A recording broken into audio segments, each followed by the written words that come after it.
The most memorable line in Love Beyond the Grave occurs in episode 2 or 3, very early on, when Chen Feiyu's Duanshu says, quote, "I used to be sand, I will be sand, but for one moment I'm a sandcastle, and I live only for this moment." Unquote. It's a beautiful line.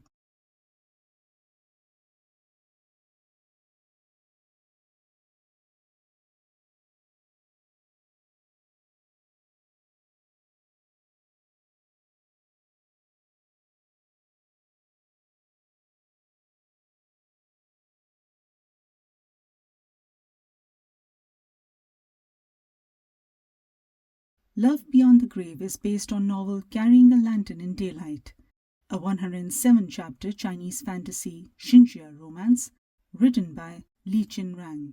It's available online in Chinese and English languages. It's actually a well-written novel with a solid feminist story and a good epic star-crossed romance with a happy ending.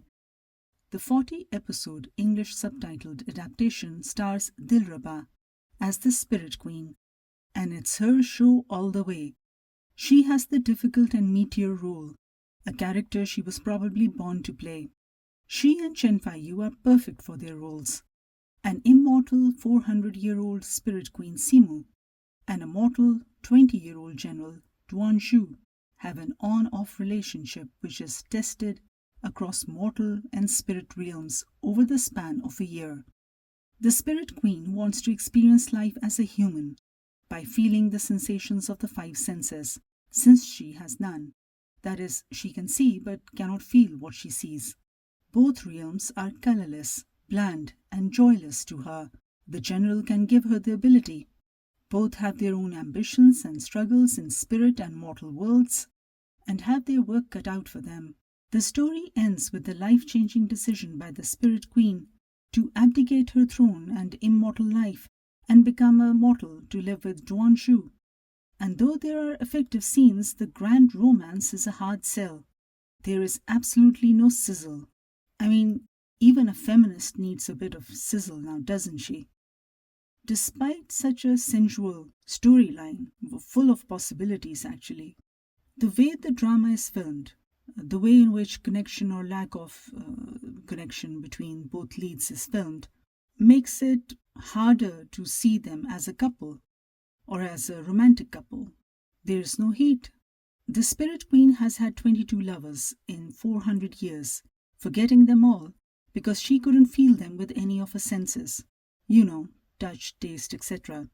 This is precisely why Duanshu is memorable to her, because she can experience the totality of it with him.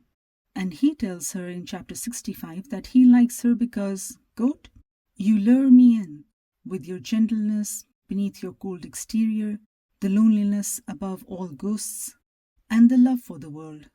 You lure me in, and I willingly took the bait." Unquote. Of course, her being a larger-than-life indestructible figure is part of the appeal as well. Duanshu knows her more than any entity and gambles and schemes to make her accept him. But in the drama, she's mothering his spoiled kid demeanor, and the story loses its appeal around episode 23 or 24. Too much time is spent in the spirit world, and the General's heart is broken in more ways than one. You'll find yourself skipping scenes and episodes. The soundtrack's best number is Above All Spirits, also known as Above All Souls, sung by Huang Zhaoyun. I hope I'm pronouncing that name right, and if I'm not, just excuse me.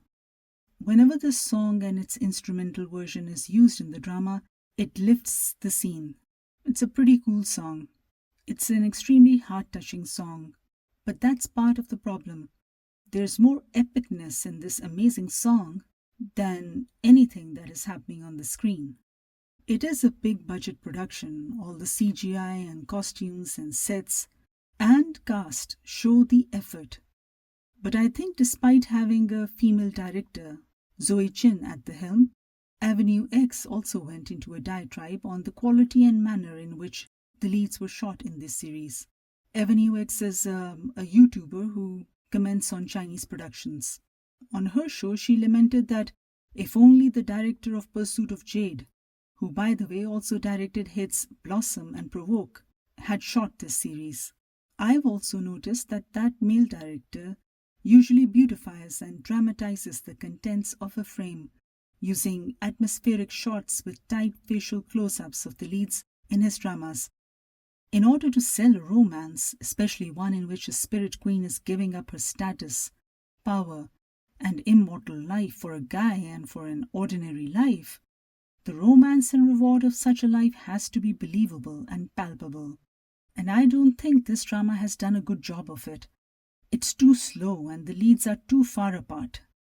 In fact, a key scene in the novel and in the drama that changes the leads' relationship irrevocably is handled like both of them are having a surgery of sorts. That is how cold that scene is. It's I think episode 29 or 30 when she accepts him. And if you've read the novel or have seen the drama, you know what I'm talking about. The other Chen Feiyu series, Love Story in the 70s, is pretty good. On your screens right now are the details of the web novel that it is based on. The web novel is available online in English language. The main leads are engaging and endearing. The second leads have an intriguing dynamic, but the third leads, who had an incredibly irritating arc with wife's parents and brother, are given more screen time than the second leads. Everyone else's parents are pretty nice people and are entertaining, and it's a joy to follow their individual stories because parents have their own arcs as well and their own journey and their own struggles. But I will give a shout out to the female lead's father, who was particularly entertaining. Everyone has acted very well. Most of the people are lovable. The real scene stealer is the textile mills director, Shu Hongqi, and that cup of hers that breaks into pieces on the floor. I mean, this actress is so good that you actually feel sorry for her in that moment. It also is Chen Feiyu's best performance to date. Like most Asian series, everyone in this drama has a job. They are shown working. They are shown at work. And they have struggles related to work. They have ambitions and speed bumps along the way. They have senior colleagues that they have to work with who have attitude problems. And then there's love and all the dimensions of love, whether it's love for work, whether it's love for a partner, whether it's love for a father or mother, and love for country.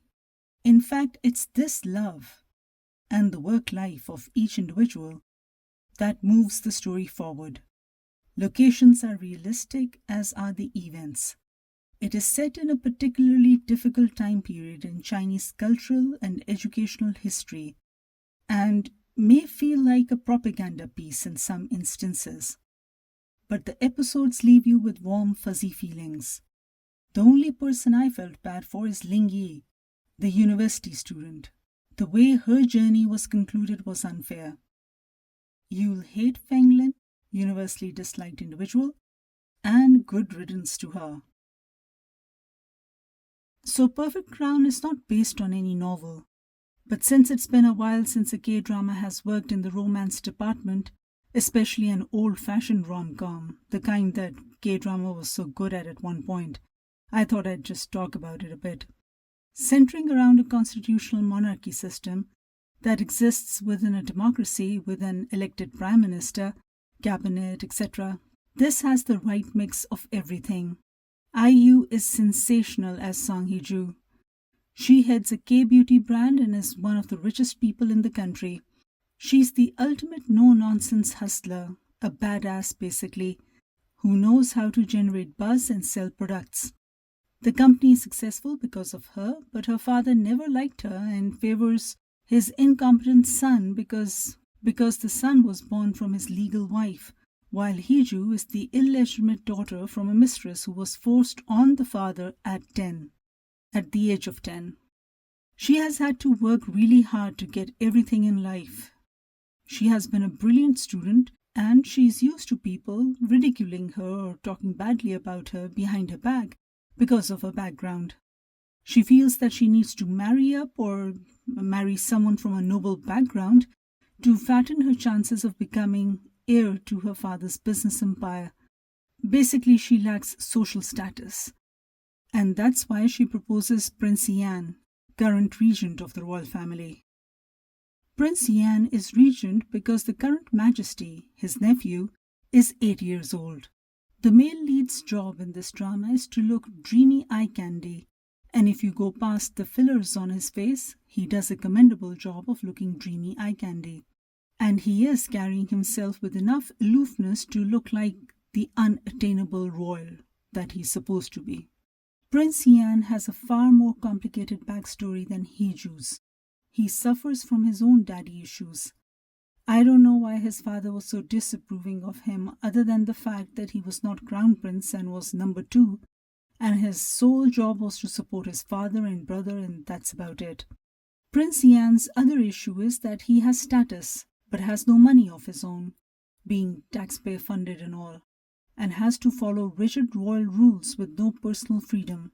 But he does act out every now and then and has a bit of an eccentric side to him. He is extremely popular with the people. There's a huge responsibility on his shoulders. All of the members of his immediate family have died under strange circumstances. His mom, who was queen at the time of her death, died in a car accident. His father, the king, a middle-aged man, died of a heart attack. His brother, who as crown prince didn't want to marry the woman who became his wife, but felt compelled or duty-bound to do so. By the way, his wife is a real piece of work. Born in a family that has produced 4 generations of queens, she believes in blue-bloodedness, pedigree, and lineage. What her manner and dialogues reveal is racism, not elitism. She believes in hereditary rights of ascent. Hard work makes no difference to her. A person's accident of birth is more important. The drama has set up an eventual showdown between her and HeeJoo by this comical dialogue by Princess Aid, who wonders out loud about who will win between the two of them. By the way, when Prince Ian's brother became king, he wanted to abdicate, but his wife stopped him, and she also belittled him as being a weak man when he tried to do so. And the guy who plays Prince Ian's brother king is the same person who played the lead 9 years ago in Madame Antoine, the love therapist. This is a cameo because the brother died in a mysterious fire. The wife is now Queen Mother, and their son, 8-year-old cutie pie, is His Majesty. But male lead Prince Ian is the one tasked to represent monarchy and government. For example, for charity events or diplomatic functions or meeting dignitaries, etc.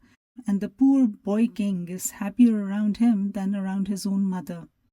Queen Mother is always afraid that Prince Ian is going to overshadow or overtake her son. I think her father is behind all the killings in the royal family, but maybe it could be someone who wants to abolish the monarchy. At the end of episode 4, there was even an attempt on HeeJoo's life, as someone had tinkered with her car's brakes. There's even a Princess Diana reference, who of course died in a car crash. So maybe someone does not want Prince Ian's side of the family to have any power other than the Queen Mother. Or maybe it's someone who just is out to get the monarchy, one person at a time. In any case, Queen Mother's father is extremely suspicious.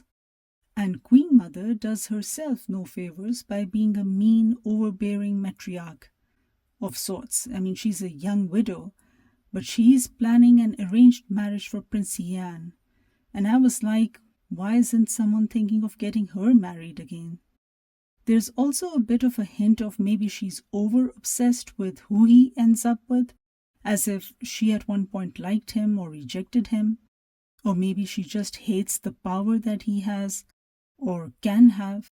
As for the royal rules, it did not seem like they were bad, considering that there is a threat to every member of the monarchy, especially the male members, especially after that car scene where brakes failed.